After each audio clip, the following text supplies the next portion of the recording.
Now, into the ticket office of Disneyland. Oh boy, let's do this. Don't think the CIA is going to be trying to hack your second-gen iPod. I didn't think so. There might have been a lot of illegal music on there. I wouldn't doubt it. But, I mean... You were supposed to bring death to the flagships, not join them. That's a pill with two screens and it's open and you gotta swallow it. iTunes is a constant source of embarrassment. Behind-the-scenes camera crap. Here, tell us about courage, Phil. Tell us about courage. I am Nadella. Well, I can't do it anymore without laughing. I was going to do the whole thing. Welcome, everyone, to the Calling All Platforms podcast. I am your host, Wes, and I'm here with Landon. Hello. And Caleb. Yo. And we are here to talk all things tech for 2 weeks. Because, 3. Fortunately, 3 weeks. It's 3. Dear listener, we had some technical issues last week. We'll just say that. So that's why we didn't have an episode out last week. So we're going to try and cram it all into one just for you. Could be, 1 hour. Could be 5. Let's listener, a way that you could have known about what happened in last week's episode is if you join Patreon, then you get the live stream of when we're recording. That's true. And you could have heard what we talked about last week. I mean, you'll hear some of it this week, but not all of it. Yeah, it's true. And, I mean, you definitely make that happen. So, let's get into this, because probably going to be a decent episode. All right. You know what? I'll go ahead and I'll start us off here. Because, Microsoft is happening. There's a lot of things happening with Microsoft. One thing that they decided to come out that's more recently is they're going to open source their new 3D emojis. Isn't that crazy? Why? What? So, yes, I know. I don't know. I've never used a lot of emojis. I've never been really on the emoji train. So when I heard this and everyone's all excited for this, I'm just like, oh, okay. Well, maybe you should start using them, Wes. Apparently, I need to. Emoji is useful. I understand the function of an emoji as a way to quickly add emotional context to the written word that is otherwise lacking, because you don't get to see people's facial expressions and body language when they say stuff. You don't get to hear the inflection in their voice. And you lose communication as a result of that. Emoji is an attempt to make up for that loss. All of the other variations on emoji, like the frickin' all of the countries' flags and like weird animals and foods and stuff like that have been added to the emoji spec over the years, the 3D memojis and whatever Samsung called their knockoff of that, and just any of that stuff. So dumb. It adds nothing and is just kind of pointless and useless and a giant waste of time. And well, you're wrong. So there's that. I'm not. Okay, you're not entirely wrong, but they are entertaining. I'm going to say that. I don't use a lot of emoji when I type. I will say that. I'm going to start in Slack using only emoji just for you guys.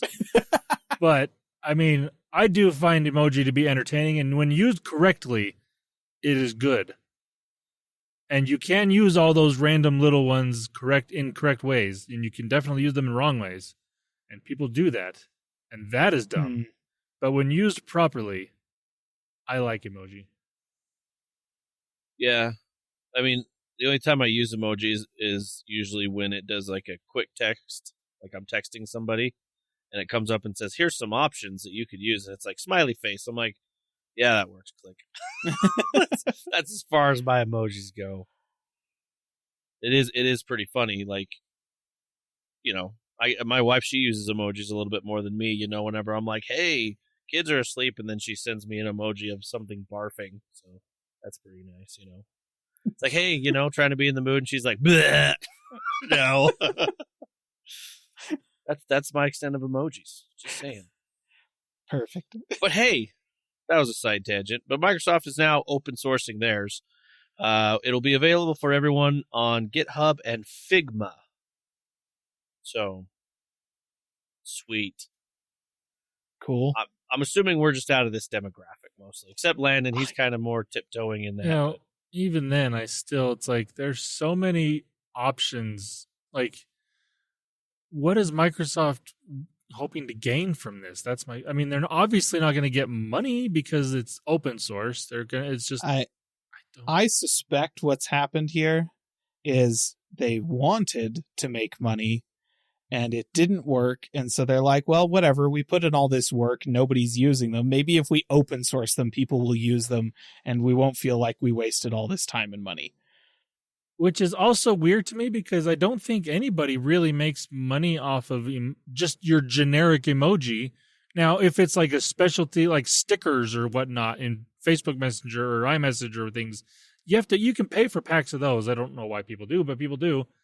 But those aren't emoji, and like emoji, it's just generally it's the phone manufacturer, if they want to make their own version, like Samsung for some reason does, instead of using just what Google provides with Android. Apple makes their own version. I mean, I don't understand. Maybe it's it was a thing that they decided to do to compete with Memoji in order to get people to use Teams instead of like messages. And it didn't work. And so now they're like, here, everybody can have them now. Well, I mean, I don't know. I did mention it before, just that they redesigned the emojis. They redesigned them 3D and for Windows 11 and Microsoft 365. And you are partially correct. They also just put that into Teams as well. And so I think this is just adding to GitHub because they own GitHub now and then everything else. So I think they're just opening that up more, I guess. All right. I mean, maybe it is just the kind of thing where they're like, this doesn't actually make us any money. We may as well make it open source, which actually that's a relatively healthy way to look at things. And if every software development company were to just open source the stuff that doesn't directly make them money, the world would probably be a better place. So, okay, yeah, if that's what's happening here, then cool. Like, good job, Microsoft. Yeah. I appreciate that attitude. It'd be nice if, some other companies like Apple and maybe Google did that as well. I wouldn't hold your breath. No, with Apple? Heck no. I don't hold my breath with anything good related to Apple because, let's be honest, I lived through the 2016 MacBook Pro thing. So, just always assume the next thing to happen is the worst thing to happen. So it's nice. It's nice that Microsoft is bucking the trend there. True. Yeah. I mean, they've been doing some pretty decent stuff recently to change up the whole company. I know we talk a lot about Xbox and stuff, but it seems like Satya Nadella is really doing really good with it. So, well, let's go ahead and let's move on here. Something I thought was interesting. This kind of goes a little bit in the gaming side of things, but it's, kind of Azure gaming. But so Unity, they actually pick up Microsoft's Azure cloud to improve their developer tools. So they're partnering with Microsoft and their Azure cloud to help cross-platform gaming engine. So, cool.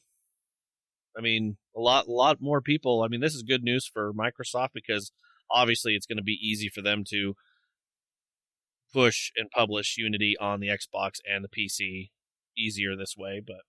So that's interesting because, Unity, listener, Unity is a game engine similar to Unreal. Yes, like you've heard us talk about Unreal before. Unity is kind of Unreal's next biggest competitor in terms of being a very widely used and widely supported game engine. It has a ton of cross-platform functionality, meaning that you can develop a game in Unity and they have tools in place to pretty easily make it so that you can publish it on a phone, on an Xbox, on a computer, whatever. Like, it's supported across an extremely wide variety of platforms. This move to integrate with Azure and that sort of thing makes me think that Unity is probably driving towards adding cloud streaming functionality to their game engine at like a native engine level, meaning that if you develop for using Unity, not only do you have the ability to easily publish onto a smartphone or a console or a computer, you can also pretty easily deploy for streaming over the internet. And that's what it sounds like to me, which, okay, yeah, that's an interesting step forward. I don't think Unreal has pushed that very hard. Like currently, if you want to do game streaming, you're either a Microsoft or a Google or a Nvidia, whatever, and you're kind of handling all of that yourself. So to see it integrated on the game engine itself, instead of kind of placing that on the developer, that would be interesting, and we might be able to see some trickle down from there, so that you'll be able to get games that you can just stream over the internet without having to go through Microsoft or Google or Nvidia in order to get them. So yeah, that's what it sounds like to me. I guess it is just an acquisition, or not. It's a partnership announcement. So it's like, we don't necessarily have a ton of detail that we can read into on that, but that's my analysis of this event anyways. Yeah. So you're partially correct with this quote I'm going to read, of what they were wanting to say. They said that Unity is building a platform-agnostic cloud-native solution that meets a wide-ranging needs of all developers, from enterprise through citizen creators, by giving creators easy access to RT 3D simulation tools and the ability to create digital twins of real-world places and objects. Unity is offering creators an easy path to production of the RT 3D assets, whether for games or non-gaming worlds. So, okay, see, this is what happens when Wes lets me talk before he's actually finished giving all of the news associated with this, because that's not at all what I said. Well, you said partially with the cloud and partially with the game, and so I was like, well, kind of. So this is essentially Microsoft partnering with Unity to make it so that the technologies they've developed that went into, like, essentially, I guess probably some of it went into like the latest Forza Horizon and stuff like that, but primarily technologies developed for use in Flight Sim, in Microsoft Flight Simulator. Those are they're basically taking and making it so that you can integrate those technologies directly into Unity, so that if you're developing using Unity, then you're going to be able to leverage those technologies that will allow you to, like you said, develop develop assets based on real world locations and stuff like that easily, without having to do a whole lot of extra effort yourself. So, I mean, that's cool. And honestly, Flight Sim is a technological marvel to me, that entire game. So yeah, having some of that technology brought to, another game engine that people besides Microsoft can use, that's good. Yeah, I think so too.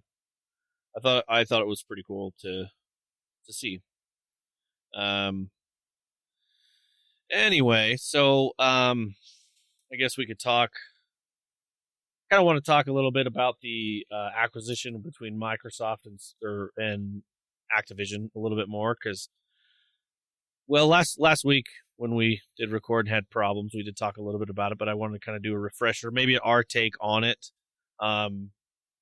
just real fast, because basically right now, I remember it is going through all the legal stuff, and right now there was some letters and things that came from Brazil, and some court in Brazil talking. What they had done is asked a bunch of companies what they thought about the acquisition between Microsoft and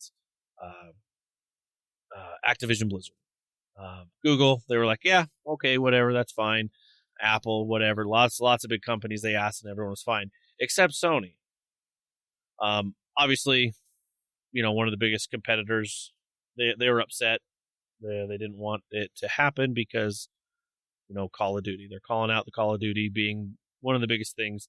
And apparently, in this whole time that's been happening, this has been happening for a few weeks now, is so two big corporations are just calling each other out on things. Like, well, this is what you're doing, and this is what you're doing. And so, and I don't know. I guess I wanted to mention that I usually don't like to mention any console war type stuff, or big businesses trying to fight over, well, you're going to have more money than me this go around. Well, you'll have more money. And these companies make billions upon trillions of dollars. And But this is happening. I figured we at least mention something. I think overall with this whole thing that's happening, because I don't really want to go into too much detail, because it really is. It's just two companies just, well, you got exclusives. Well, I don't want you to have exclusives. Well, you have this and I don't want this. And it's just kind of a dumb back and forth. Overall, I think this is going to go through. Probably. Activision Blizzard, I think it's going to go through. I think the big thing is obviously with what Sony has reported is they don't want to lose Call of Duty, but Microsoft has said we're not going to take it away. I think that, Sony's fear of losing Call of Duty, considering just the size of the Call of Duty player base, and how many, especially now that some of that player base is doing free-to-play crap on like Warzone, and the extent of the microtransactions that I'm sure are going through Sony's payment systems, and they're getting 30% of all of that money. So, I can understand Sony being upset about potentially losing that revenue stream. But there's two things at play here. Yes, Sony would lose that revenue stream, but Sony wouldn't lose the players, right? Like, they all have PlayStations, and none of them are playing Call of Duty because it's amazing. They're playing it because it's there. Like, I think that this whole concern may be a fundamental misunderstanding of how people relate to the Call of Duty game franchise. People don't play Call of Duty because it's good. People play Call of Duty because their friends are playing it. Because everybody's playing Call of Duty. And because everybody's playing Call of Duty, then it's a good thing for them to socialize and kind of get that aspect of the gameplay experience over. I think that if Sony were to lose Call of Duty, all of the PlayStation players would just play something else. Sony might lose a little bit of revenue, like whatever they switch to might not be as big a money maker for Sony, sure, but they're not going to lose customers over this. They just might lose a little bit of revenue stream over it. And so, are they blowing it out of proportion? Probably. Are regulatory agencies going to be able to see that? Probably. Does that mean that this is going to go through? Probably. There's also the fact of the matter that Microsoft would be utterly, bafflingly stupid to pull Call of Duty off of Sony's consoles. Well, and I think they even admitted that it would be stupid. Oh yeah, because again, it's a revenue stream, and all of those people on Sony consoles paying microtransactions, buying the games, whatever, those people are paying 30% to Sony. Where's the rest of that money going? It would be going to Microsoft. To suddenly yank the game away from all those people, especially with the understanding that that's not going to lose Sony customers, that's not going to get these people to switch to playing Xbox, because that's not what Call of Duty is. People don't go to a console because it has Call of Duty on it. Call of Duty is ubiquitous. Call of Duty is everywhere. They play it because it's there, not because they want to, right? Like, it's it's like the ultimate bored person game. Like, I'm bored, I'm turning on Call of Duty. This is the sentence. This is how it goes all the time. So yeah, it would be utterly bafflingly dumb for Microsoft to pull Call of Duty off of PlayStation when with Call of Duty on PlayStation, they're getting 70% of the money that Sony is bringing in from those people. Right. Like, why would you pull that? That would just be so stupid. Yeah, no, you're right. And I mean, and then I know this is, Sony charges, $70 for their game. So that's an additional more money that they would get. Right. So I don't know, like I said, thinking outside of everything, like without being like, well, Sony this and Microsoft, like getting the nitty gritty, what it sounds like is Sony doesn't want to compete with the new gaming strategy that Microsoft is using, which is obviously Game Pass. I think more than anything, this whole response to this situation is Sony's lawyers, possibly more than anyone else. Yeah. Not understanding the target demographic that is at play here, and just being kind of generally afraid of the possibility of lost revenue because they don't understand the forces at work here. And so they penned this response to this regulatory committee. The regulatory committee is probably going to look at it and they're going to be like, okay, and then probably approve the acquisition anyways. Like, I don't think it's going to make that big of a difference. And I also don't think, like, yes, I understand the concern. Like, what if Microsoft decides to be stupid? Like, what if they decide to be really dumb? Then yes, Sony is going to lose some revenue over that. Not much, but it would be noticeable, I'm sure. However, they would lose way less money than Microsoft would. Right. So why would Microsoft do that?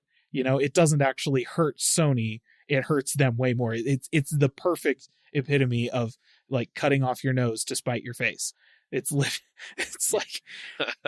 Microsoft comes out on that side so much worse off than Sony does. So yeah, I understand the concern. It's valid. And I suppose maybe from like they just had to write it in the letter and put it out there just to cover their butts so that they were expressing everything so that maybe it'll have some kind of legal play in the future. I'm not sure what the legality of like post-acquisition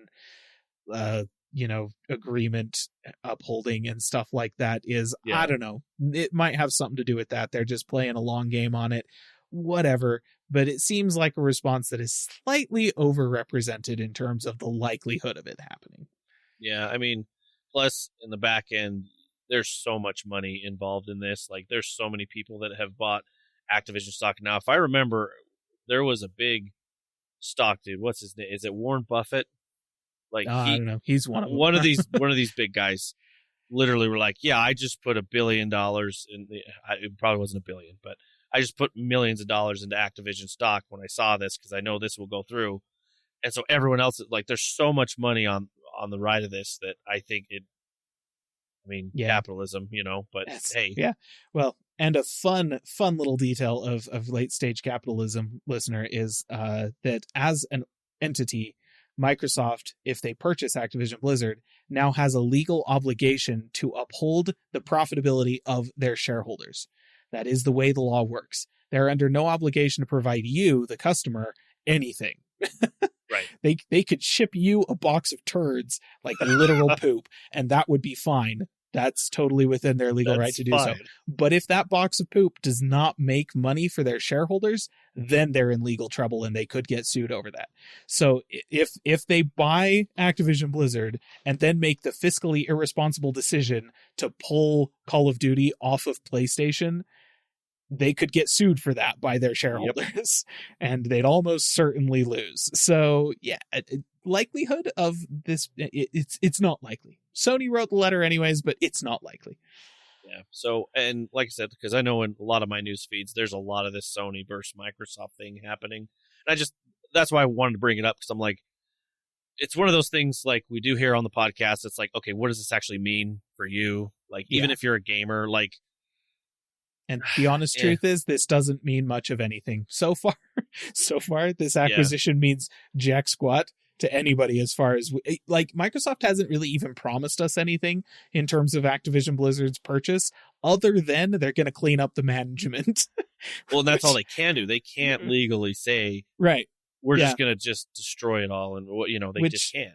Like, that is valid, but mostly for employees of Activision Blizzard. Yeah. So like, that's a good enough reason to make the purchase, honestly.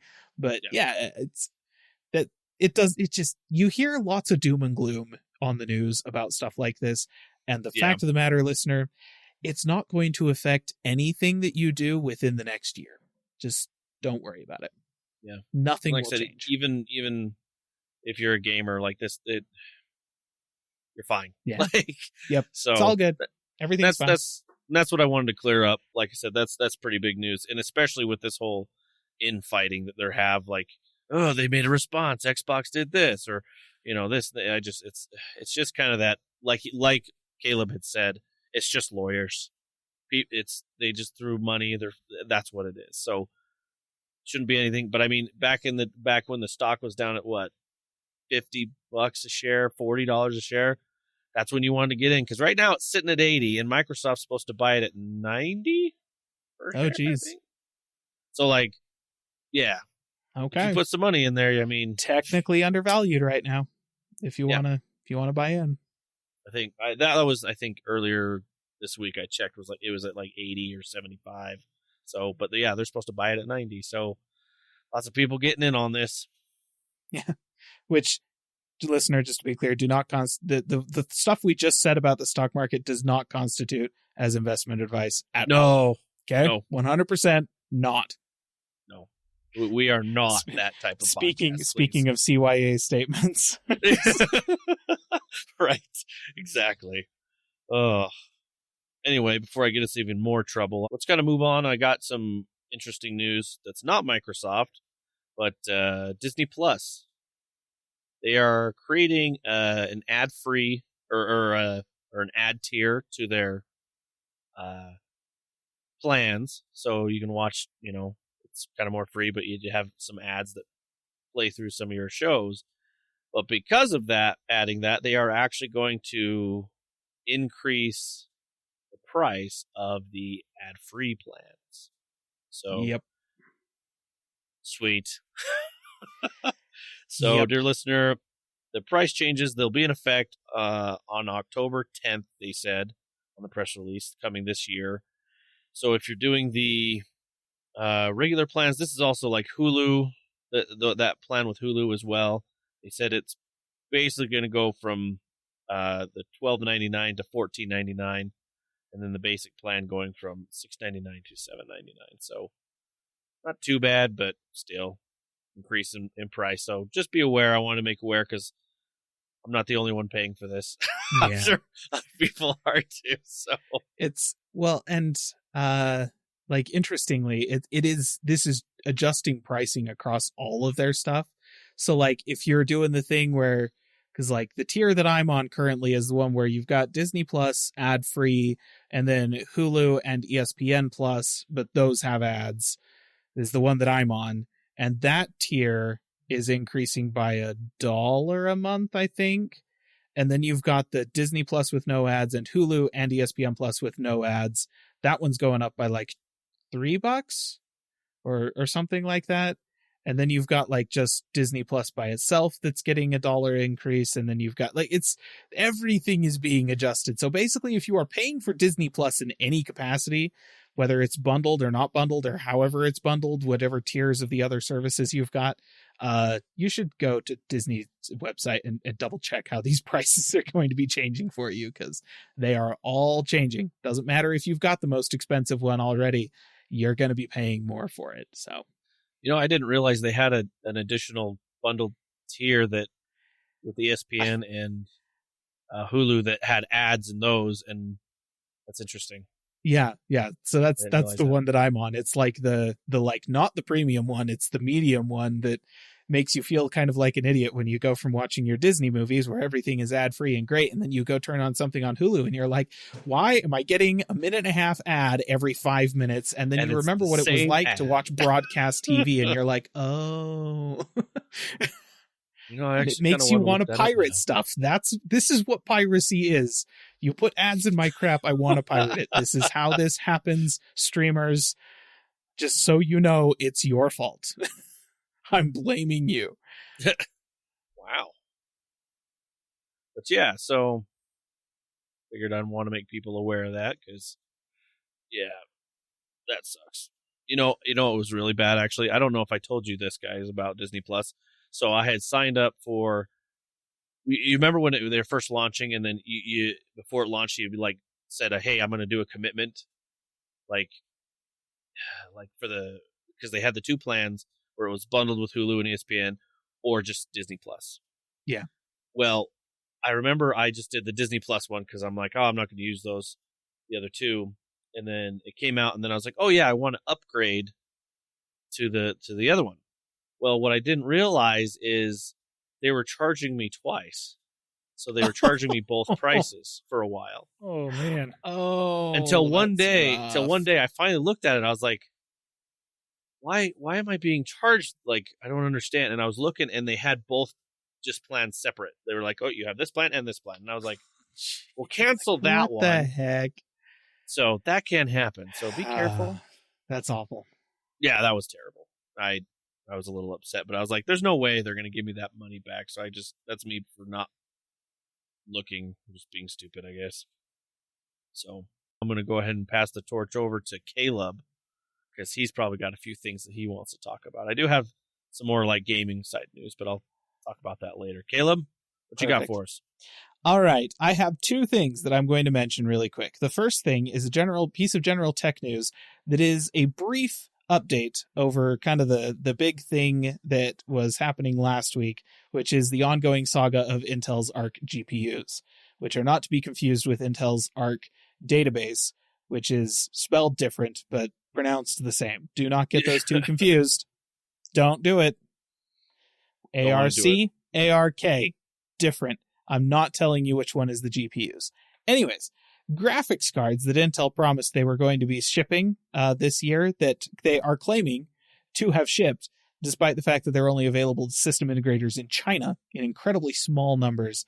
They're having some issues. We thought they were driver issues for quite some time.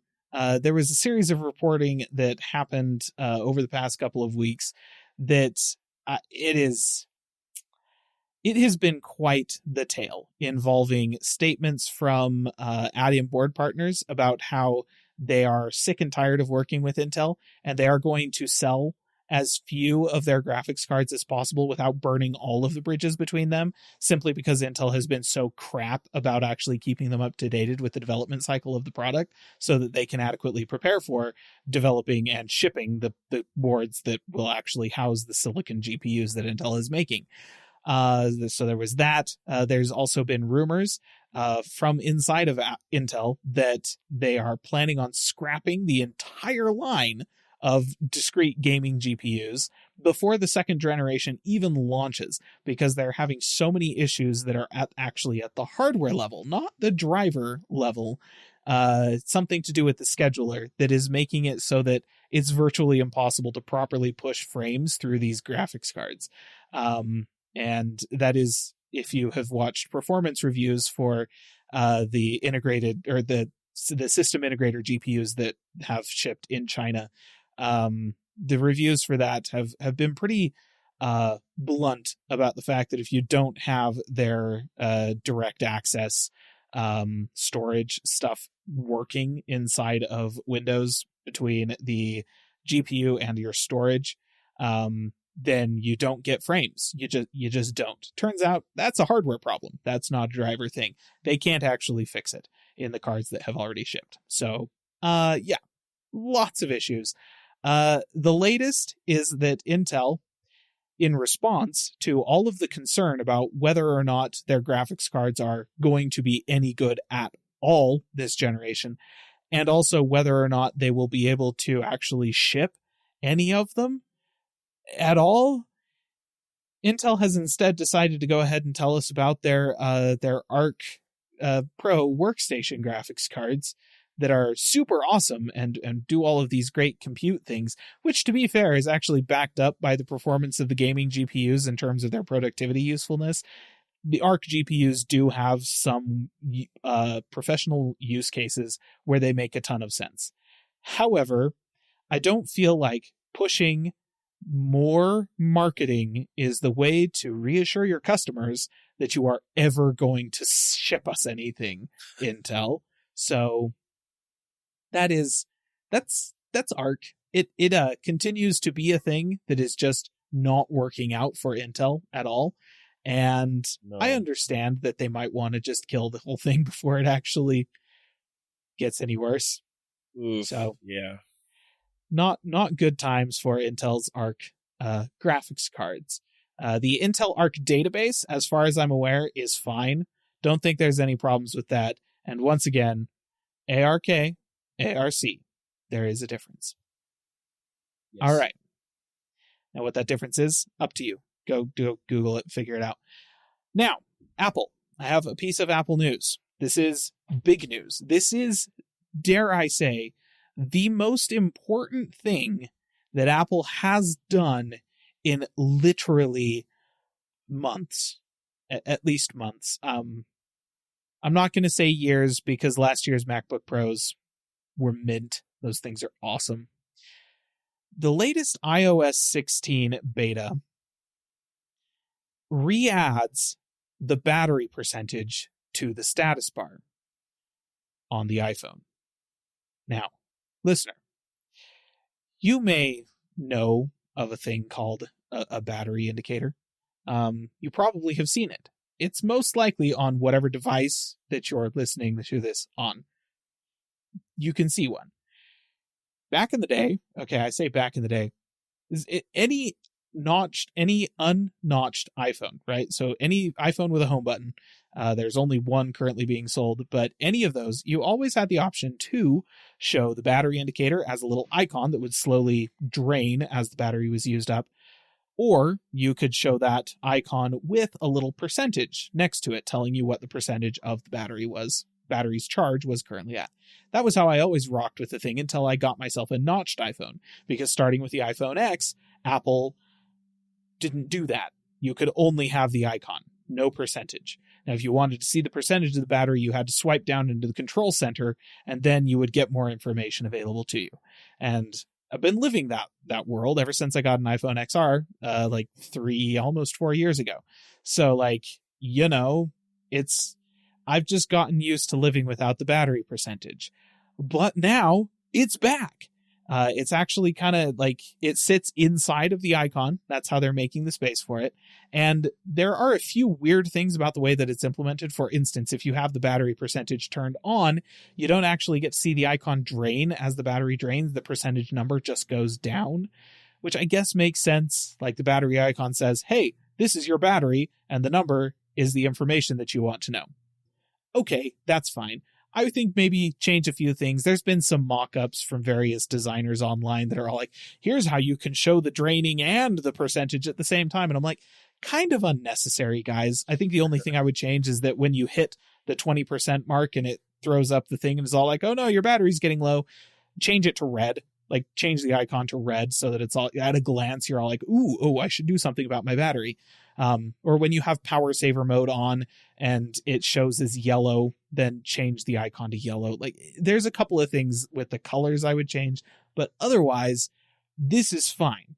And I think it's just super awesome that they've added that back in, because I personally have really missed being able to see the percentage of my battery as a number. It's way more useful than just like this tiny little icon status bar that, I don't know, is that 75%? Is that 50%? It's like 3 pixels of difference between the two. I can't tell. So that's why one of the first widgets I put on my iPhone was the battery widget. Same, actually. I am actually on the public beta of iOS 16 right now, and when I downloaded that, the first thing that I added to my home screen was a battery widget for my phone. Now, obviously, this battery widget is intended to track the battery of like your connected AirPods or something like that. But no, I just want it to show me the battery of my phone because it's a much larger status bar than the stupid little one up in the corner. So I can see, oh yes, that looks much closer to, right now, it looks pretty close to 65%. And that's probably pretty accurate. In fact, should I check? I'll check the actual percentage. 62. Hey. It's 62%. I'm pretty good. So nice. Yeah, like I've been missing this information for years. However, in a giant case of stupid, it doesn't support the XR, the 11, or either of the minis. So dumb. So that's all of the notched phones that I have in my house not supported by this feature. In the case of the XR and the 11, they're citing concerns with the pixel density of the displays, because those are both non-OLED displays with a much lower pixel density than the OLED displays. And with the minis, they're citing, again, it's not issues with the pixel density as much as it is just the size of the screen and the space available to it. That's retarded. You want to know how they get past this? Just give us the number. Rid of the battery icon. Just give us the number. It's all we want. It's all we want. Yes. Like that's that's one of the things I really miss about Android is it gave me the option to have just an icon, just the number, or both. Yeah. And I mean, I usually had it so it was just the number. but you had that option, and it was fantastic. And I missed that. So I'm glad that I will be getting this. Well, I guess we can't say that for sure. This is beta, but I'm glad that they're at least trying this out, and it will, if it's there, it will work on my phone. But I hate that the way they implement it is stupid, and it's dumb that it's not going to be on all of their devices. It's so awful, because that's the thing that I've always been annoyed with the fact that their implementation of this was you've got your battery icon or your battery icon with percentage. That's it. Yeah. Have fun. And I'm sitting here like, can I turn off the battery icon? I don't need it. I just need a percentage. I know what it means. Like, freaking, that's always been an implementation issue, but it never bothered me because I could have the percentage. Now I just can't have the percentage. And now it's all like, oh, no, you can't have the percentage because your phone screen is too small and there's not enough space for us to put this like overblown, stupid piece of crap icon with a number in it. I'm like, could I just have the number? It'd take up way less space. Just saying. So yeah, that's the latest news with Apple and their iOS 16 beta. Honestly, so far, I'm actually enjoying it. I'm on the latest public beta, which means that if my phone supported it, I would be able to have the percentage showing on my screen, but I don't. How is the beta running, by the way? It's pretty good. There's been a couple of things where I'm all like, well, that's clearly a bug. But it's mostly just like random bits of instability and nothing so consistent that I'm having issues with it, with daily driving it. So far, pretty good. And the lock screen changes they're real nice. I like the widgets. I like the information. Honestly, the reason that I updated, this maybe is kind of stupid, but the reason that I updated is because they brought back the full screen album artwork for music that's playing, which is awesome. Yeah. I love that. And they took that out years ago. Like that makes your phone feel so much more like a dedicated music player, like an actual iPod, than anything else they could possibly do. And I really like that. So yeah, it's a good update so far. Nothing super groundbreaking, but a lot of nice little quality of life improvements. I just wish that this was one of them I'd be able to enjoy. So there you go. That's my news. That's good news. Very good. Except Intel. That's terrible. But I digress. All right. Landon, what do you got for us? You might have, let me guess, some hardware that you want to talk about. Oh boy, do I have hardware. Like, a lot of it. Well, my friend, the floor is yours. All right. Now, I will say, none of this hardware is Google-specific hardware. That was a few weeks ago. We already talked about that. This hardware is other companies, all using Android. Some of these phones you probably won't be able to get because they're not available in markets outside of China at the moment, but I still want to talk about them. But the most important ones, the ones that are going to be the ones that actually sell devices, we're going to talk about first. That is Samsung. They had their most recent Unpacked event that we a few weeks ago mentioned that they should have called the Unfold event instead of Unpacked, because this is all about folding phones. So they had the new Galaxy Z Flip 4 and the Galaxy Z Fold 4. And these aren't major improvements over the 3 series of these phones, but that's okay. Because, I mean, in all honesty, where folding phones are at the moment, we just kind of need these little S years like what this kind of is. It's just a little bit of improvement here and there, nothing major. That's fine. But so far, these phones, I mean, we haven't gotten many major reviews yet, obviously. We've got the hands-on stuff. They've been getting decent hands-on reviews. But again, most people are saying nothing crazy here, just kind of little tweaks here and there about these phones. But I want to go over some specs. I'll talk about the Fold first. So the internal display is a 7.6-inch display. I think it's a little bit bigger than last year's. I think the bezels are a little bit smaller.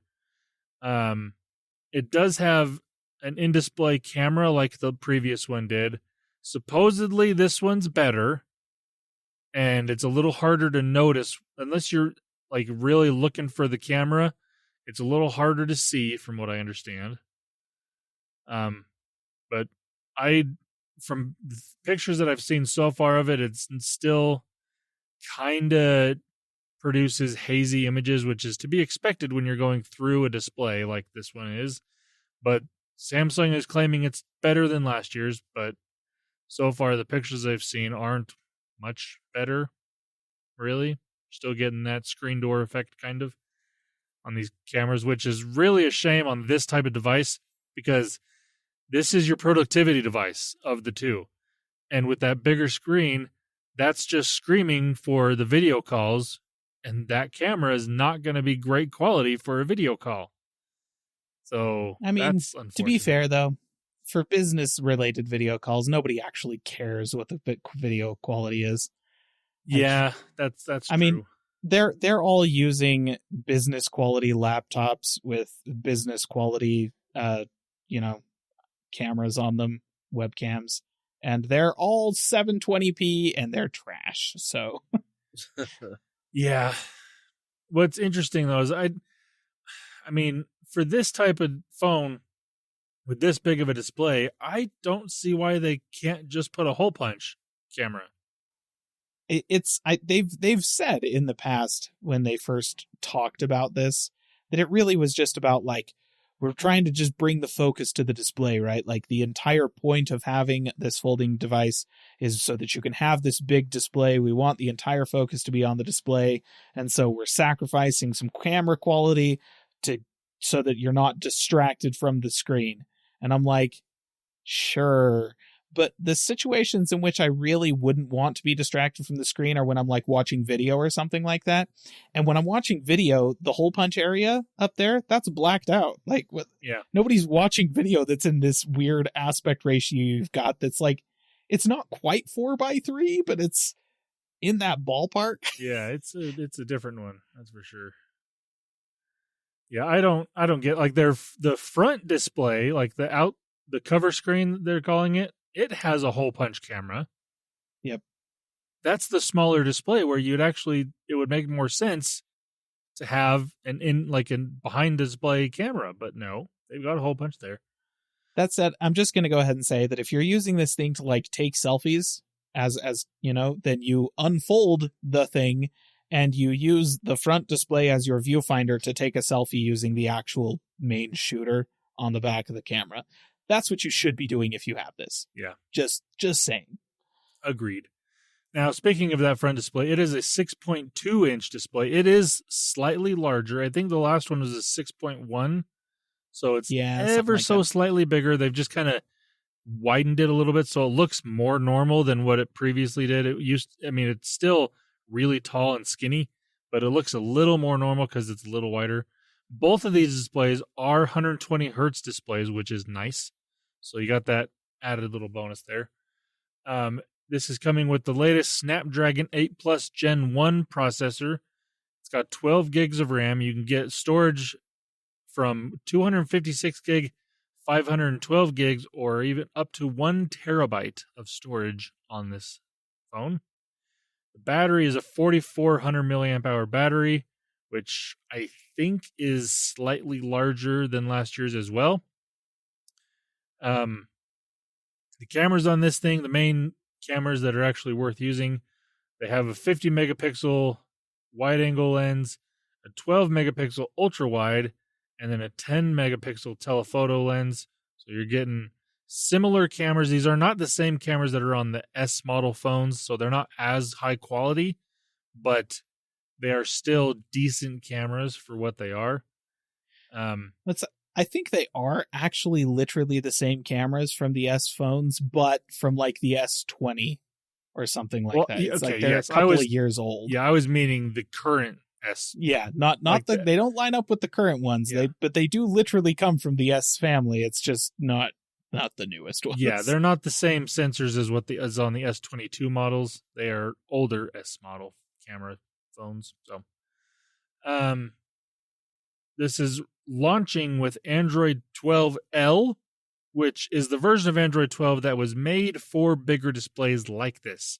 And Google has worked with Samsung in this regard to make the software really work well on this display. And I'll get to some little tweaks that they've made here in a minute. But this is the first device, I believe, that is launching with Android 12L. And then Android 13 is just going to have all those improvements in it already. So they don't need to have a different version like this one. But it's nice that this is there. The L stands for lumpy because it makes the best use of the little crease in the middle of the display. Yeah. Sure. Yep.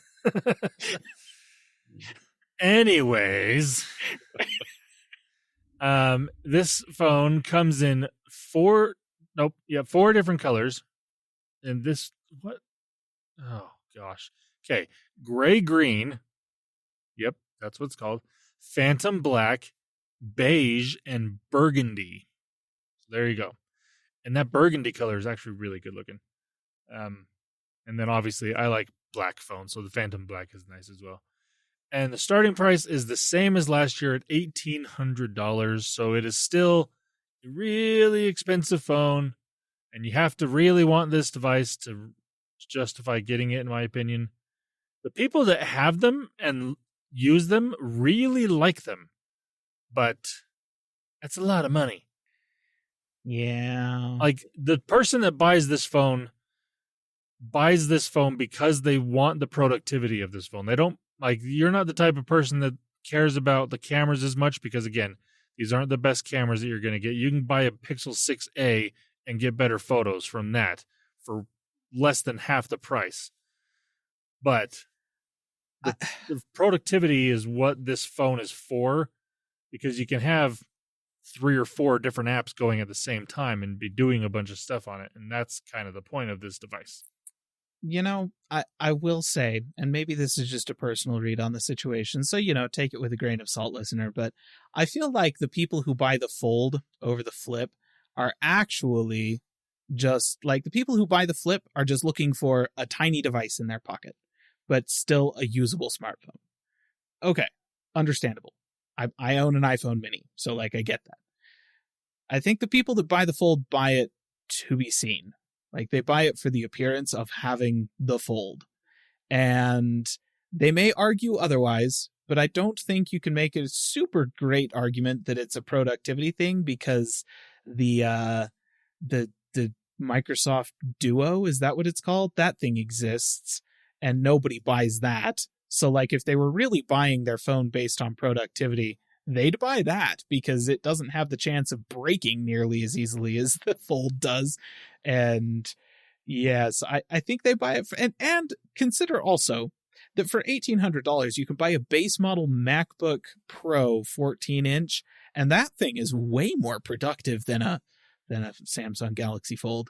So just, I don't know. Maybe that's just me, but that's kind of where I stand on this whole thing. I agree, but I'm going off Samsung's marketing, saying it's a productivity device. Obviously, Samsung isn't going to market it. This is the phone for all you narcissists out there. Yeah. And honestly, the people that are buying this phone they already have, the $2,500 laptop. It's probably true. I do want to draw a line between, like, the people who are buying the Fold and the people who were given the Fold and then use it. Like, I think there is a difference between the Linus Tech Tips of the world and the people who have absolutely nothing to do with reviewing technology that just go out and buy this thing. I think because Linus has said several times that he really likes the Fold and he used it as a daily driver for a while. I don't want people to think that I'm making the comment that Linus Sebastian is a narcissist. Don't think that's accurate. But he didn't buy the thing. Samsung sent it to him. I mean, maybe the company bought it, so that they could review it kind of thing. But that's his job, that's part of his business. And then in the course of doing that, he's like, oh, there are some use cases where this is actually super useful for me. And so, yeah, I use it for those things. I don't think he would make the argument that it's justified to spend that much money on a phone just because, you can have like 3 apps open at the same time usably.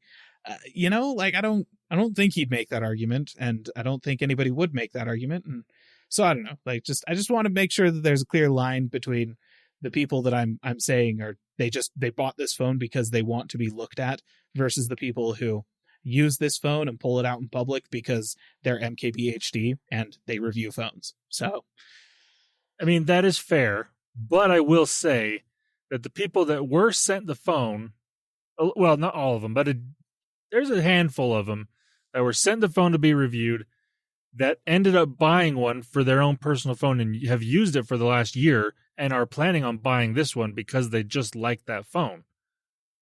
So, I mean, yes, I think a lot of people that bought this phone originally that aren't those people are the ones that are, look at me, I've got the fancy new cool flip phone or foldable phone that Samsung made. But I wouldn't be surprised if a lot of them are now like, this is actually really usable, and I probably will stick with this phone and keep buying this, down, maybe not every year because it's $1,800, but every couple years they might buy the next one because it's, like I said, I think there are definite benefits to this type of display or this type of device. It does make me wonder, though, why nobody is buying the Duo, though. Well, I think the big downside to the Duo is the 2 displays, the awful cameras, and I mean, the first one didn't have the cameras for one, and the software experience was not as good. All the reviews I've read is the software experience on that thing is nowhere near as good as what Samsung has done to customize the software for this type of device. Microsoft did not do that. Yeah, they just left that kind of more like, hey, we made it hardware. Someone please take care of the software. Even still, I mean, this is the first generation Duo, but totally undamaged in basically new condition. $250 for the first gen Duo. There you go, Wes. Go buy it. I mean, that would be kind of fun to tinker with. I mean, if you're okay dealing with a cracked screen, here's one for $87.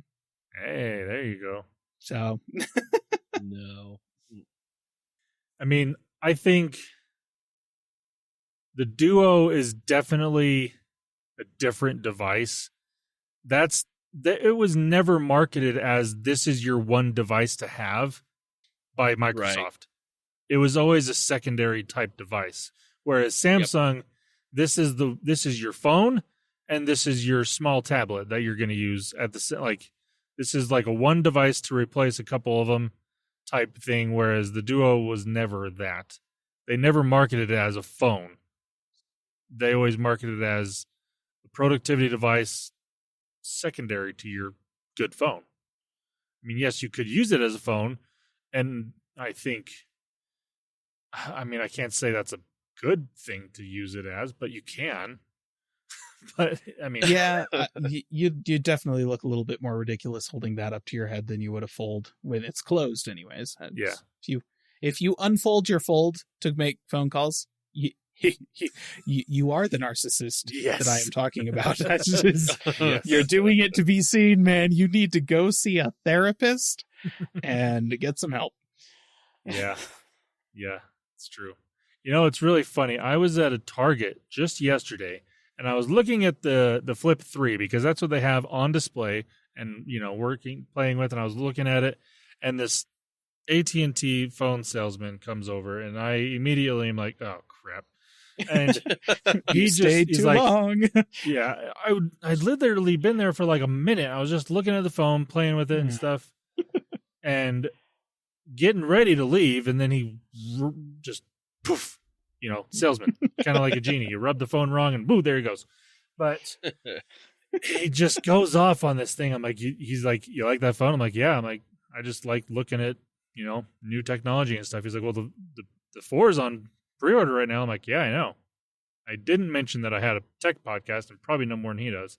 But it was, I hate phone salesmen. They're awful. I've only met a couple that were worth, selling phones. Anyways, side tangent. Moving on to the Galaxy Z Flip 4. Now, this is the phone that I actually kind of care about because if I were to buy one of these, this would be the one. Again, it's very similar to the previous year's phone. It's not that different, just minor tweaks here and there to make it a little bit better, a little more durable. But this has the internal display is a 6.7-inch 120 hertz OLED with a hole punch camera because they do it right on this one. The outside display is the same 1.9-inch display. From what I understand, the software is a little better here where you can add a few more widgets to this external display and do a little bit more than you could before. So that's nice. It does have the same Snapdragon 8 Plus Gen 1 processor. This comes with 8 gigs of RAM, 128, 256, or 512 gigs of storage. Has a 3,700 milliamp hour battery, which again, I think is a little bit bigger than last year's model. The cameras on this thing, there's a 12 megapixel wide angle, 12 megapixel ultra wide, and that is it for there. This just has the 2, does not have the telephoto lens on it. It is launching with Android 12. This does not have 12L because it does not need that because it is not a ginormous display. It's still big at 7.6 inches or 6.7 inches, but not tablet by any means. This comes in a variety of colors as well. Bora purple, graphite, pink gold, blue, and then their bespoke editions, because, that's fun, come with options for yellow, white, navy, khaki, red, silver, black, and gold. So the bespoke ones are ones that you can order, kind of customize. You can get one panel one color, another panel a different color, and it's kind of like their version of the Motorola. Oh, what did they call that? It was the first Moto X phones, but I can't remember what they called their Moto Maker. That's what it was. Except Moto Maker was way better because you could have wood as an option, and I actually got to play with a wood Moto X, and it was fantastic. This phone is the same starting price as last year's as well. It's starting at $1,000, so not horrible for what you're getting. Again, the cameras aren't going to be quite as good as most phones at that price or phones at a lower price, but that's not what you're paying for. You're paying for the folding screen technology on this device. And again, if I were to buy one of these phones, it would be this one because I like that form factor better. I like the really small phone coming to a normal size phone. Fits better in your pocket. It's easier to hold. It's just, it looks like a normal phone. I'm not the one that, I don't need the fancy look at me phone, but I like this type of form factor. Yep. And you can take phone calls with it unfolded and you don't look like a douchebag. And then you can hang up on people by slapping it closed. Yes, that is the best I don't feature. know why that's not all over the marketing. Like, I feel like a commercial for this phone should just be somebody in an argument on the phone hanging up by slamming it closed. Yeah. That's it. You just sold millions of the devices. Yep. And all the videos I've seen of pretty much every version of this phone, the Flip, is that closing sound is just so satisfying. Yeah. It's just a nice solid, just, ooh. Yeah. I like it. Though I will say, actually, the Razr, I feel like probably does that just a little bit better. And I think it's because there's no gap over by the hinge. The so first you get one. a little bit more resonance. The first generation one did. The second one was more similar to this, where it doesn't have that old nostalgia form factor where it's super skinny. Right. It's more like this one. And it still had the teardrop close, whereas this one doesn't have that. So this one actually folds more flat than the second gen Razr did. And we'll get to the third gen here in a minute, but it's kind of the same way. But yes, you're right. The original Razr that came out a few years ago, that was extremely satisfying when it closed. All right. So those were the phones that Samsung announced this past week. You can pre-order them. There are lots of deals for them going on because that's generally how pre-orders go. The other stuff that was mentioned in this Unpacked event, there was a new Galaxy Watch 5 and Watch 5 Pro. They're new Samsung watches. You know, I've heard a lot of good things about Samsung watches. They're probably the better Wear OS devices that you can buy. Some specs on these. The Watch 5 comes in either 44 millimeters or 40 millimeters. The Watch 5 Pro only comes in that 44 millimeter size. They both have the sapphire glass, or not glass, but a sapphire display on it to help make it a little more durable. They are both running the Exynos W920 chip, so they do not have Qualcomm's Wear chip, which is probably better. So I've heard, Samsung's chips have always been decent in these watches, so that's okay. They have 1.5 gigs of RAM and 16 gigs of storage, which is actually quite a bit for a watch. I'm not one that really stores anything on my watch. I don't store music because if I'm going on a run or a walk or something, I generally also have my phone with me. So for me, the storage is just for apps, but even then I don't need a lot of that. Battery wise, the 44 millimeter Galaxy Watch 5 has a 410 milliamp hour battery. The 40 millimeter has a 284 milliamp hour battery, and then the Galaxy Watch 5 Pro has a 590 milliamp hour battery. From what I understand, the previous versions of these watches have gotten similar to what the Apple Watch does, about a day and a half to 2 days worth of battery on regular use, which is not too bad, but not fantastic. But the people that are buying these watches over the ones that get like a week-long battery don't really care in most cases. They are all wirelessly charged watches, thank goodness, because I'm glad we've got past the plugging in your watch style charger or charging, because that was a nightmare for a while. They do say that the sensors on these things are, I'm trying to describe how they did. They're supposed to be, they're more flat, I guess, the sensors on the bottom of the watch, which means they're taking up more surface area on your wrist, so it makes it a little more accurate when it comes to what it's checking. It's supposed to be the case anyway, so that's kind of nice. The colors for this watch are, in the Galaxy Watch 5, it has armor aluminum case, that's what they're calling it, in graphite, silver, sapphire, and pink gold. And the pink gold is only available in the 40 millimeter one. So, and then the Galaxy Watch 5 Pro is a titanium case in either black or gray. So that's definitely going to be your more durable. That one's more marketed towards the more people that want a more rugged, outdoorsy type watch. That's fine. The bezel on that one is a little bit bigger. The screen's a little bit sunken in to help protect it a little bit as well. It doesn't make it harder to use, from what I understand. It's just a little more durable. So I'll take that. The Galaxy Watch 5 starting price is $280, and the Watch 5 Pro starting price is $450. So they're definitely marketing that more towards that higher end, active type watch. And that's fine. I wouldn't buy that one personally, but that's me. All right, moving on. The next thing they talked about is some new Galaxy Buds. The Galaxy Buds 2 Pro. Naming. It's fun. I don't know why they don't call these the Galaxy Buds Pro 2, but no, they're the Galaxy Buds 2 Pro. These are a little bit different than the Galaxy Buds Pro and also the Galaxy Buds 2.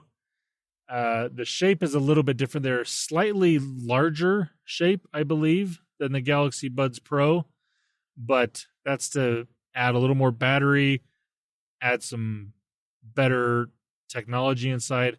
They're saying that these have active noise cancellation. They have 24-bit sound is what they're saying, ambient sound, and enhanced 360 audio with multi-channel. Basically what that enhanced 360 audio is spatial audio, just, it's Dolby's version. So it should be good. These come with Bluetooth 5.3, so the latest version of Bluetooth. They do have low energy audio ready as well. They are IPX7 rated for water and dust resistance, so they should be fine if you're working out in these headphones. Here's a fun one. They have Bixby built in because apparently Bixby is still a thing. I don't know why. Is that supposed to be a selling point, or I don't know if that's being marketed. I feel like you jumped straight to the cons list here. It's not like I mean, you're not wrong. But it is there. I'm sure you can use Google Assistant, or if you're using these with an iPhone, you can use Siri, but Bixby is also an option, I guess. These come in either graphite, white, or Bora purple, and they are $230. So they're $30 more than the previous Pro Galaxy Buds, but that's kind of to be expected right now. But I haven't seen many reviews. I mean, there's no full reviews on these yet. There's a few hands-on things here and there, but nothing major. But I'm kind of interested to learn more about these because I'm in the market right now for some new earbuds. I don't think these are the ones I'm going to get, but I've been happy with my Samsung earbuds that I've had for a few years at this point. But I'm the thing that I'm looking for, I'm very particular about what I want in some earbuds. And these, I don't think are going to quite cut it for me. But they might, I'm sure they're going to be great for the right person. Just, I am not that person. All right. That was Samsung's Unpacked/Unfold event. I really think they need to remarket those. Be better if they had it called Unfold, because that's such a better thing for this. Since that, more descriptive. Even the Galaxy Buds, the case unfolds so you can get them out. It works, and I mean, it doesn't work with the watch. If you had a folding watch, that would be interesting. I remember the concept of that being thrown around years ago. Being able to have basically your phone on your wrist that would open up, and the pictures were like your entire forearm was a display. I'm like, no, that looks awful. But I remember those. I had a watch back around the time that Star Wars Episode 1 released in theaters that was it was Anakin Skywalker's head wearing, like his pod racer helmet. And the way that it worked is it unfolded in order to show the time underneath. And the way you would think it would make sense to do that would be that he's got his face there. You unfold the helmet and there's the time underneath. Okay, cool. No. It was his whole face. It folded back and it was just like you were just like cutting his face off and there was the watch behind it. It was deeply disturbing. I remember that watch. I genuinely wonder if I still have that thing around somewhere. I remember seeing people with that watch. Yeah, I never had one. It was a piece of garbage, but I mean, yes. It was new Star Wars like souvenir or memorabilia merchandise. We bought it. Oh yeah. George Lucas made so much money. Oh yeah, had to have it. All right, now the next phone I want to talk about is something that would have been, on last week's episode had things not gone the way they did. But this phone is, as I put it last week, if Caleb were to buy an Android phone, this is the one he would buy. This is the Asus Zenfone 9. And I really like this phone. So let's go over the specs really quick. It's got the Qualcomm Snapdragon 8 Plus Gen 1. It's got a 5.9-inch OLED display at 120 hertz. It's got a 4,300 milliamp hour battery. The front camera is a 12 megapixel sensor. On the back, it's got a 50 megapixel sensor with a 6-axis stabilization, which is basically a small gimbal built into the phone, which is really nice. I like it.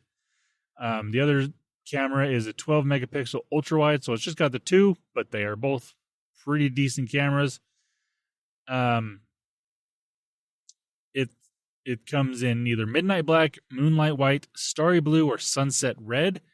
And I will say, so far, what I've seen of these phones, the colors are not holding up super great, especially that sunset red.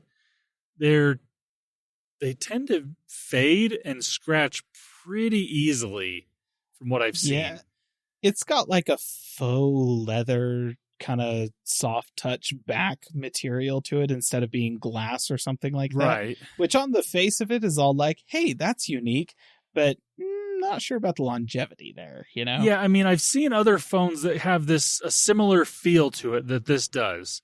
They're going for that soft touch type. Yeah. I mean, I think about OnePlus for that. They did this on a few different phones.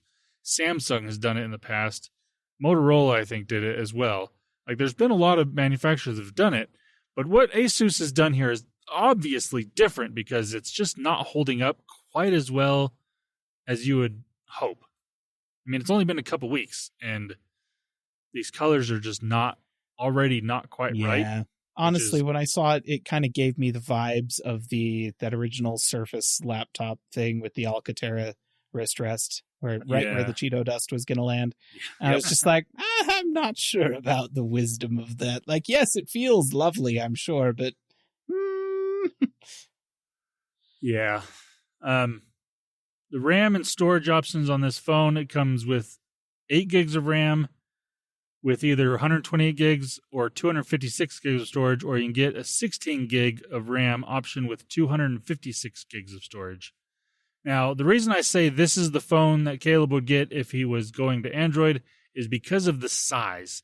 It's not as small as the phone he currently has with the iPhone mini, but at 5.9 inches, this is definitely one of the more compact Android phones that you can get, and with these specs as well. You can get this small of a device, or smaller for that matter, with Android, but you're going to be... I mean, the specs are definitely mid to low range specs, and they're going to be in that $300 or less price range, which you're going to expect those lower specs. And the other benefit is the price on this thing starts at $700, and the most expensive one is only $800. So you're getting a $50 increase between the three different options that you have here. So at $800, you're getting 16 gigs of RAM, 256 gigs of storage, on a 5.9-inch display with 120 hertz display, so it's a good display. You're getting decent cameras from the reviews that I've seen, and I would imagine the video is pretty good too with that 6-axis stabilization. It's not going to be super shaky. It's basically a small gimbal built into this camera. I mean, I really like this phone quite a bit. It's gotten really good reviews, and for the price and what you're getting, I think it's a great option. Yeah. No, it definitely, of the Android phones out there, I probably would go for this one. Though I actually did just look at the prices of the first and second generation Razr on Motorola's website because I was curious. They're currently offering the first gen for, what was it? Was it like $500, I think? Wow. Yeah, it's super discounted. Yeah, $500 for the first gen. Second gen is currently $800 versus the $1,400 that it's supposed to cost. Right. So yeah, I would be tempted to get that one just for the lulz. But in terms of having an actual usable phone, yeah, the Asus is it's appealing. It's a flagship. It's got all the flagship stuff, and it's not gigantic. So yeah, and yeah, like the other thing I like about this is, I mean, if you were to compare the other main Asus phone, the ROG Phone 6, They are definitely polar opposites in a lot of ways. Obviously, looks are completely different. This one is very toned down and very basic candy bar phone, whereas the ROG Phone 6 is your gaming aesthetic to a T. It's got all the things on it. But this one, it's got a pretty toned down operating system as well. Like, it's running Android 12, but it's not super heavily skinned by Asus. It's very stock Android with some minor tweaks here and there just to make it a little bit better, a little more customizable for what you may want. And I like that a lot. This phone is available to purchase now for, I said, $700 for the lowest end, $750 for the next up, and then for that 16 gig high storage option, you get $800. So I really like this phone. Pretty cool. All right, moving on to yet some more hardware. I mentioned last week, if we had put out an episode, that Motorola had scheduled their Razr announcement for August 2nd, I believe is what it was. And then just a few hours before it was supposed to happen, they said, never mind, we're going to cancel that. And they didn't give a reason and we still don't know why they canceled it. But they did come out the day after Samsung's event on the 11th, which I don't know why.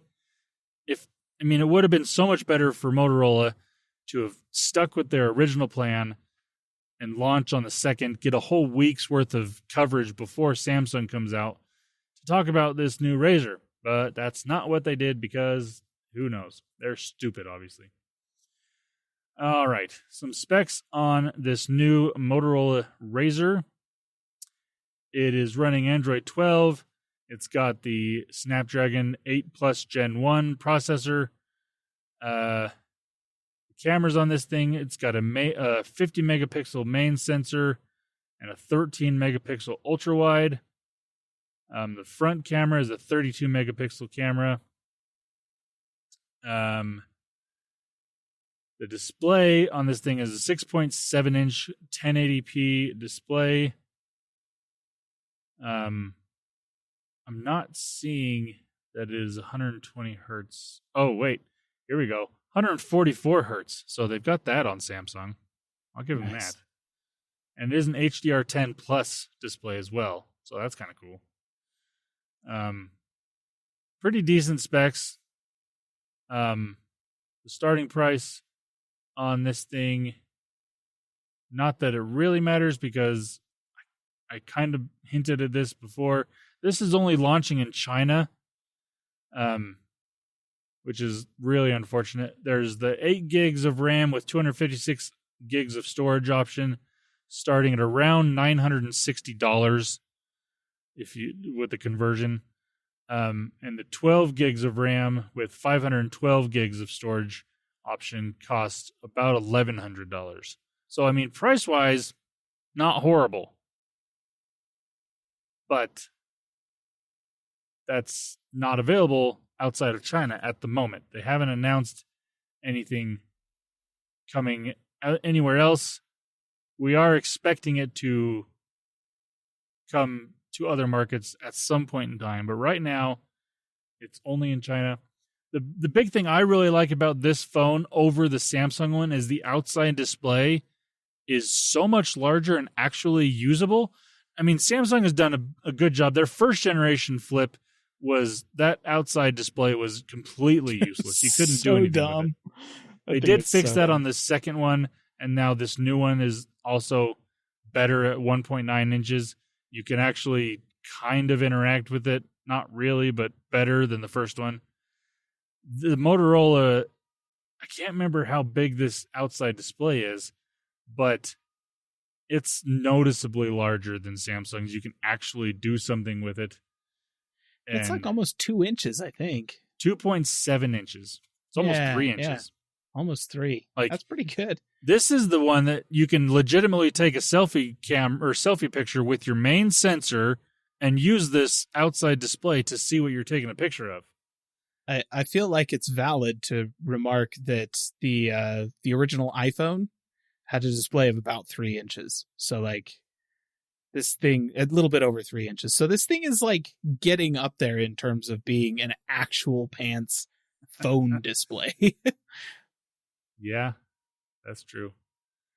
But I mean, I really like this phone. Again, it's not the nostalgia phone that the first generation Razr was, but it is still pretty nice. The hinge on these phones has been decent, from what I understand.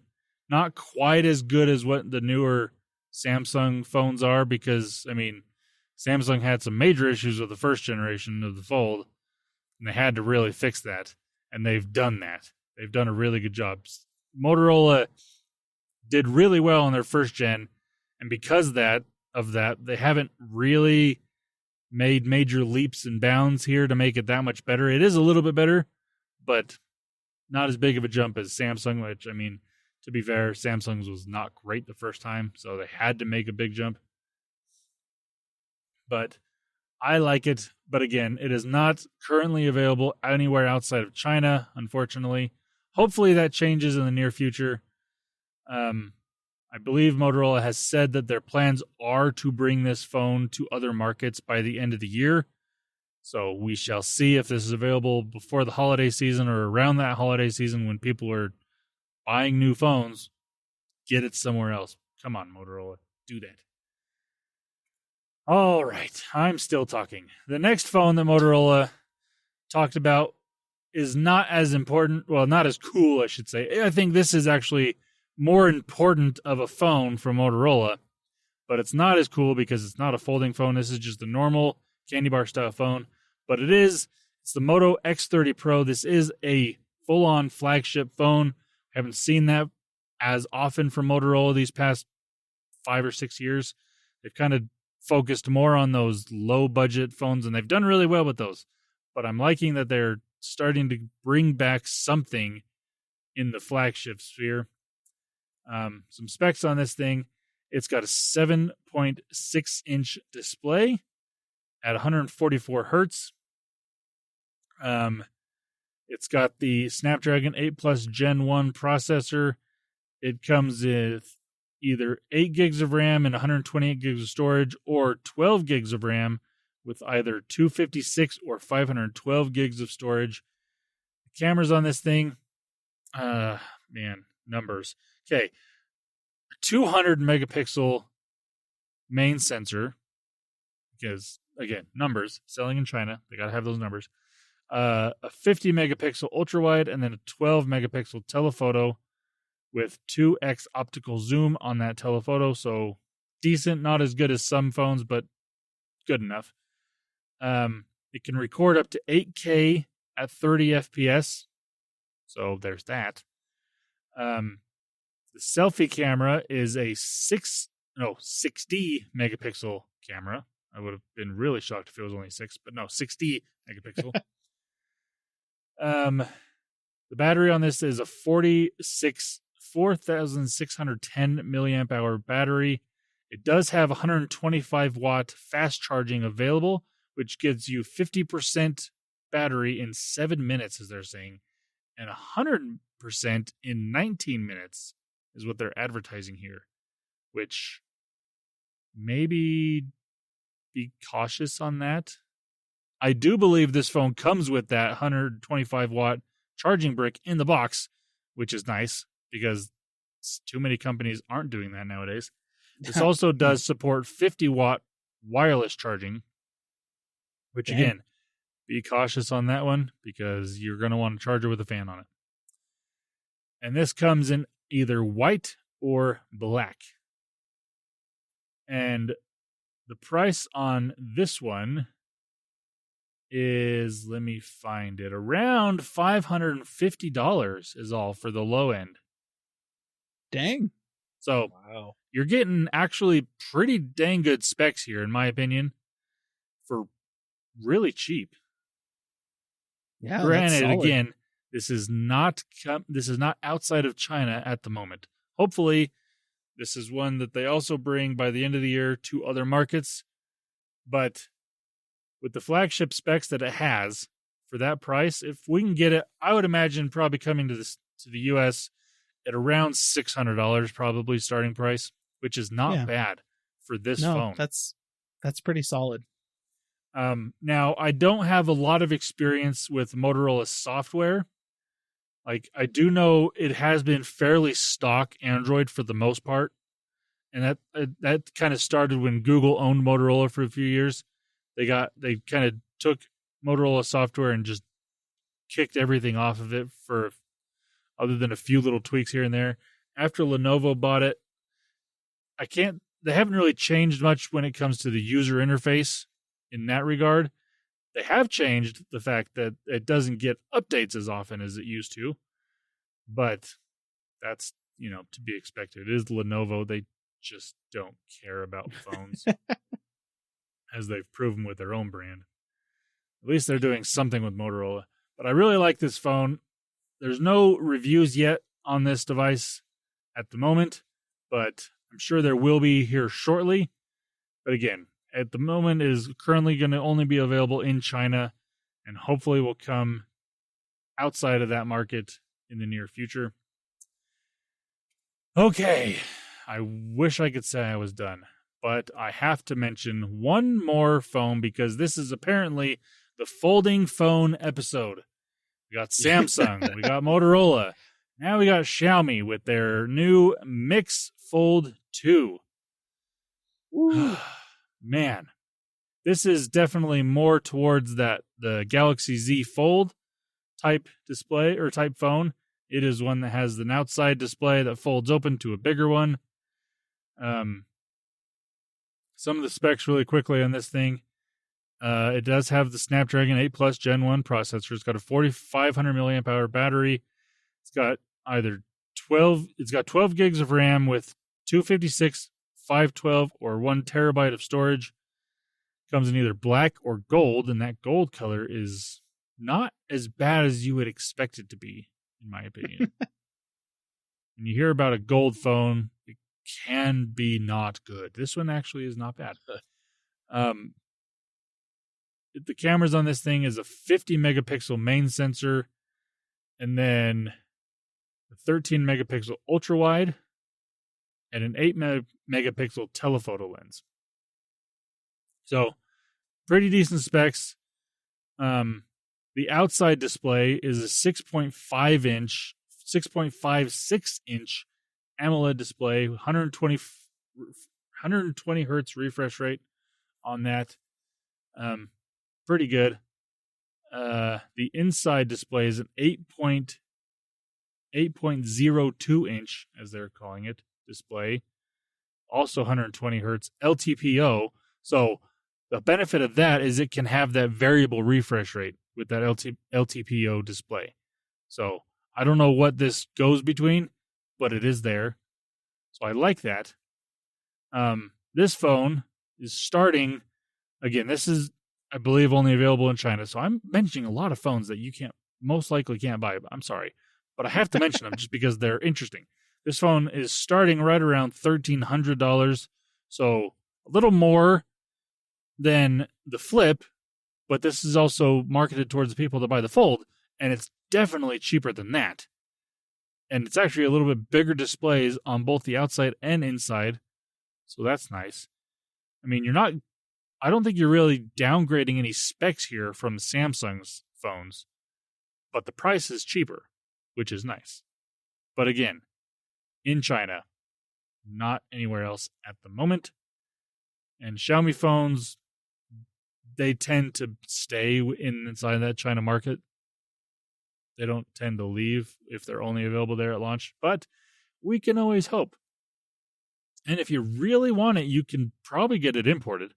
It's going to cost you a little more, and I can't guarantee the software is going to be anything other than Chinese, but you can try it. So that's all my news I wanted to talk about this week. Again, all the hardware, lots of phones, I think most of these phones are really good. It's just unfortunate that some of them are currently only available in China and may not be coming anywhere else. at least with that Xiaomi phone. But like I said, the most important ones that are going to be available everywhere at launch are the Samsung ones. They're going to actually sell the most when it comes to any of these devices because it's Samsung and they just sell phones. That's what they do, along with a lot of other products. But they do sell a lot of phones. So that's all of my news for this week. Whew. I will shut up. That's a lot of hardware, a lot of folding hardware. Yeah, I mean, yes, we did. There was some of this that we covered last week, or would have covered last. Well, no, there was one phone we would have covered last week out of these. The rest of them all came out in the past 5 days. I mean, it's that time of year where it's just phone after phone after phone after freaking hardware galore this time of year. So yeah, it's just going to be happening. Spread it out a little bit more. You'd think they would, but no, they're not nice like that. All right. Well, let's go ahead and get into the gaming section here. I'll go ahead and start it off. So, GamesCom. That's going to be happening near the end of the month here. I want to let you know, and Xbox is returning to Gamescom. They said that they're going to have an Xbox booth. They will have a Gamescom live stream, and that will be on Thursday, August 25th. And they said that'll be probably around 5 a.m. Pacific time. Let's see. I actually didn't do the math to see what that would be for us, but anyway. Wait, 5 a.m. Pacific time? Yep. No, that's 6 o'clock here in the morning. Yep. Okay. So it's 8 a.m. Eastern time. Early. Really? That's 8 in the morning Eastern. Well, they are over at Gamescom. Isn't that over in Germany? Yeah, it is. It's just still like, okay. I mean, yeah, I guess Gamescom is no longer like just, hey, this is a digital thing that we're calling like a convention. No, yeah, they're actually going to be there. It's like an actual physical event, and so I guess they have to conform to local time zone stuff, unlike the way that it's been the past couple of years. Yeah, so they said they're going to have developer interviews, gameplays of various Xbox game studios, Mojang, Obsidian, all sorts of them. They said that in addition, they'll also have some highly anticipated games from the third-party partners. They're also going to have the Xbox Fan Fest at Gamescom. That'll be August 24th. As well as a virtual meet and greet with Sea of Thieves and Park Beyond. That'll be August 26th. So, cool. Might get some more information on things coming out or just whatever. Gamescom. Sure we'll get a lot of that news coming up. I mean, there's some things that get announced. I can't remember what, but some things do. I mean, expect updates on all of your games that you're looking forward that, are coming out.